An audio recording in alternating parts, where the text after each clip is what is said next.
Dan terkait lonjakan kasus baru COVID-19 di Jawa Barat, Gubernur Jawa Barat Ridwan Kamil mengatakan hal ini bukanlah pola baru karena penambahan angka tersebut hanya terjadi di satu titik. Dan 90% dari pasien terjangkit juga diisolasi di satu titik sehingga lebih mudah terkendali. Kita ini kan belajar membaca pola ya. Dari pola yang ada, gejala, kita ambil kesimpulan, kita ambil tindakan. Jadi sebelum yang kasus secapai ini kita polanya sudah terbaca. Ini juga salah satu masukan dari Pak Pandu kan. Kita melakukan tracing yang aktif, kita ada 600 mobil testing COVID, kita sebar di titik pasar, pariwisata, terminal dan lain sebagainya. Tapi ada yang sifatnya itu adalah anomali.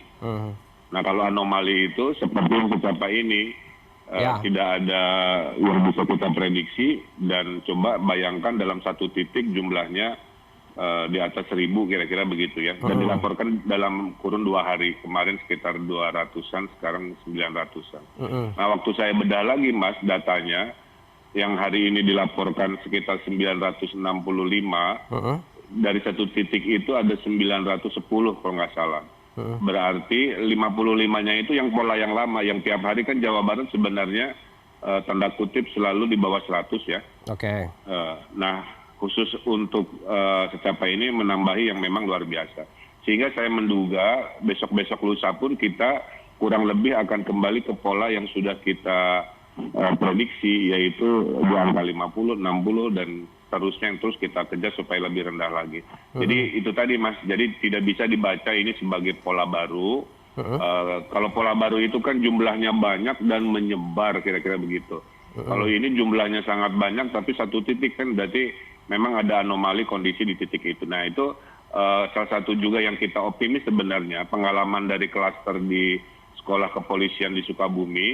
Kalau terjadinya di lembaga pendidikan militer Polri sebenarnya itu 90% itu rata-rata OTG, karena para perwira siswanya itu kan orang-orang terpilih yang badannya itu fisiknya kuat-kuat, maka penyembuhannya dari hasil laporan memang paling banyak dan paling cepat. Nah kira-kira begitu, sehingga dari 1000-an di secapai itu yang di rumah sakit kan hanya 16 orang yang ada gejala sedang.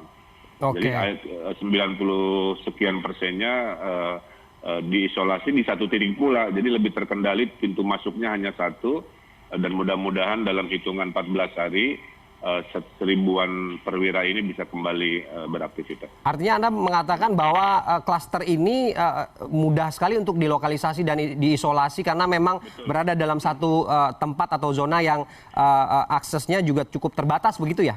Betul. Dulu kita pernah ada klaster yang paling sulit, namanya klaster gereja GBI, mungkin Pak Pandu monitor ya. Itu kita nge-trackingnya berminggu-minggu ke pasien yang sekunder, dicek lagi ke yang tersier, terus yang sampai level 4, ke supirnya, panjang itu. Menyebar ke seluruh beberapa kabupaten kan, itu paling menyulitkan dalam sejarah kita tracking. Klaster itu adalah salah satunya itu. Tapi kalau satu titik seperti Sukabumi dan sekarang Secapa itu betul-betul terkendali. Kenapa? Karena ada tanggung jawab juga dari institusinya. Kalau di Sukabumi adalah kepolisian, maka semua instrumen kesehatan kepolisian menggunakan caranya merepresi COVID, dan sekarang juga saya kira hal yang sama. Jadi harap dibedakan antara penampuan gara-gara pola dan menyebar, tentunya itu menjadi sebuah hal yang betul-betul harus jadi lampu merah, atau anomali-anomali yang kadang-kadang memang menyergap kita di luar dugaan kita, walaupun semua protokol sudah kita terapkan secara merata. Maka kalau dia rata-rata tadi sebelum anomali ini ya di Jawa Barat rata-rata itu biasanya urutan ke-5, ke-6 dibanding provinsi lain yang lebih merata.